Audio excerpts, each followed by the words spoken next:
Bom, não é novidade para ninguém que o Supremo tem extrapolado, não é de hoje, as suas competências, né, e legislando no lugar do Congresso Nacional. E o Congresso Nacional, para mim, o maior problema não é só o Supremo Tribunal Federal extrapolar os seus poderes e legislar no lugar do Congresso. Para mim, um dos maiores problemas é o Congresso Nacional aceitar e se submeter a isso e não defender as suas prerrogativas, né? Eu, por exemplo, né, apresentei contra uma resolução, não é nem contra uma decisão judicial, mas contra uma resolução do Conselho Nacional de Justiça, né, que é um órgão administrativo do Judiciário, né, não é um órgão judicial, que, como vocês sabem, eu tenho falado sobre esse tema em várias ocasiões, né, mandou fechar os hospitais psiquiátricos de custódia, né? Ou seja, aquele sujeito que tem um problema psiquiátrico e comete um crime grave, né, mata uma pessoa, comete dos crimes mais bárbaros possíveis e que é, pela sua alta periculosidade e pelo seu problema psiquiátrico, enviado para um hospital psiquiátrico de custódia, esse sujeito precisa ser tratado, segundo essa resolução do CNJ, por um tratamento em regra ambulatorial, ou seja, em regra em liberdade, no SUS. Nessa resolução do CNJ, você tem a violação de várias prerrogativas parlamentares, porque várias leis, inclusive uma das mais importantes, que é o Código Penal e o Código de Processo Penal, são alteradas por resolução, o que é ilegal. E aí eu apresentei um projeto de decreto legislativo que é para anular, que é para assustar essa resolução do CNJ, aprovei na Comissão de Constituição e Justiça,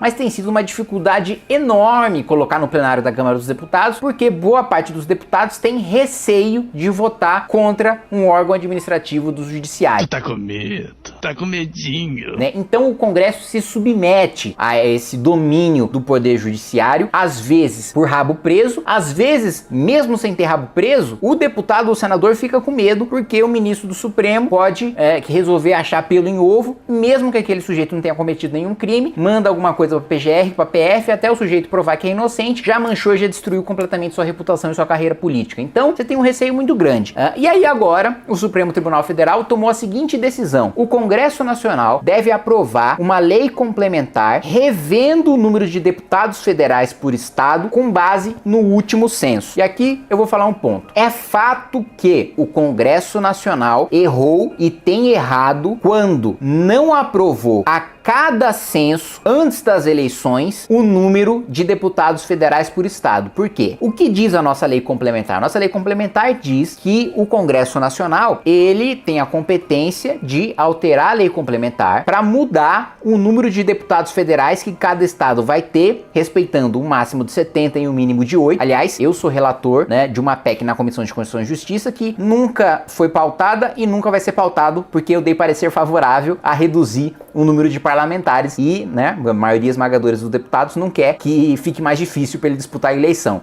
Por quê que eu sugeri que você diminua o número mínimo de 8 para 4 e o número máximo de 70 para 65? Não é por uma questão, porque a gente vai economizar mais, porque a gente tem deputados demais. Não, não é por causa disso. Por uma questão muito simples, de justiça e de proporcionalidade. Hoje, o estado de São Paulo, que é o estado que eu represento, ele tem um número de deputados federais que não condiz com a sua população, né? E aí, uma solução para esse problema seria aumentar de 70 deputados federais para 150 deputados federais, que é, se a gente fosse seguir à risca o critério da proporcionalidade, o número de deputados que o estado de São Paulo deveria ter pelo número de habitantes que tem. É o estado mais populoso do país. Mas isso geraria um custo e uma burocracia excessiva, né, para o estado brasileiro e, portanto, eu preferi, né, diminuir o número mínimo de deputados, porque assim, cortando pela metade, né, dos estados menos populosos, o número mínimo de deputados que eles precisam ter, a gente aumenta a representatividade dos estados mais populosos que hoje são subrepresentados, principalmente o estado de São Paulo. Então, por uma questão justa, até constitucional, nenhum cidadão pode ser um sub-humano, pode ser um subcidadão, pode ser um cidadão de segunda classe. E por isso, uma cabeça deve valer um voto. É assim que funciona a democracia. Mas não é assim hoje que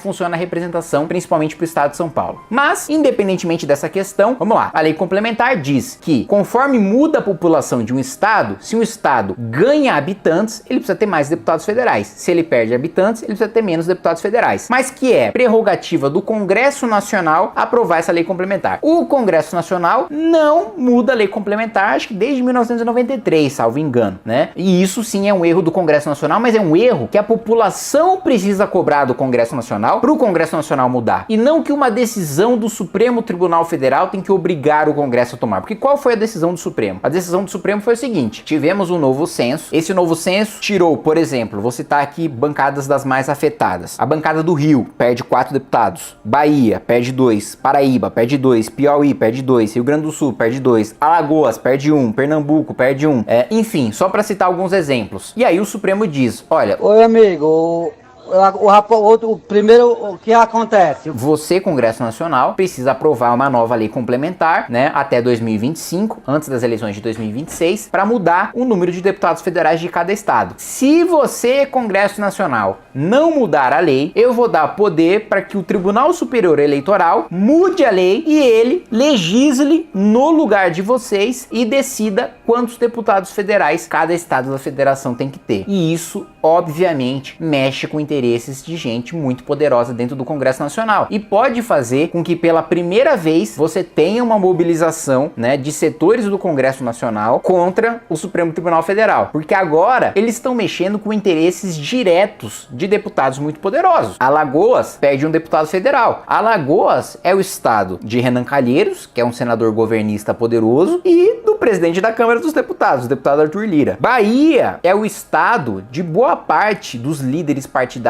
e dos presidentes de comissões na Câmara dos Deputados e de políticos muito influentes também no Senado, né? O Rio de Janeiro também é um estado que possui deputados em posições de comando dentro da Câmara e em comissões e também em liderança de partidos políticos. Então, isso tem o potencial de mobilizar e de criar uma crise institucional muito grande entre a Câmara dos Deputados, principalmente, mas é óbvio que os deputados também vão cobrar os seus respectivos senadores dos seus estados. Os senadores têm deputados federais na sua base eleitoral, como uma reação ao Supremo Tribunal Federal. Como vai ser essa reação? Quando vai ser essa reação? De que maneira? Não sei, mas se desenha com essa decisão do Supremo uma revolta no Congresso Nacional, não porque teve as suas prerrogativas usurpadas, porque isso já teve há muito tempo, mas é porque teve seus interesses pessoais machucados pelo Supremo, e aí a gente pode ver uma reação. Pessoal, esse daqui é o meu canal de cortes, tem muito conteúdo aqui que você não encontra no canal principal, então eu peço que você se inscreva no canal, deixe o seu joinha e clica no sininho também para você sempre receber as notificações. Pessoal, eu preciso falar com vocês sobre esta revista aqui. Esta revista chama-se Revista Valete. É a revista do Movimento Brasil Livre que, ó, tá linda, e não só linda, com muita qualidade, mas também com muito conteúdo. Vou só dar aqui, ó, uma folhadinha para vocês darem uma olhada na qualidade, na densidade dos textos, na qualidade das imagens.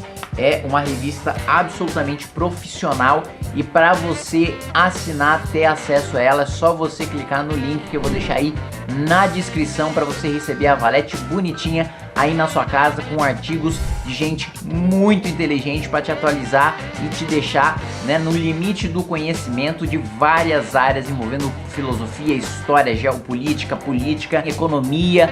Assinem a revista Valete, que ela tá muito boa, e toda semana, todo mês a gente tem depoimento de leitores muito felizes com a Valete.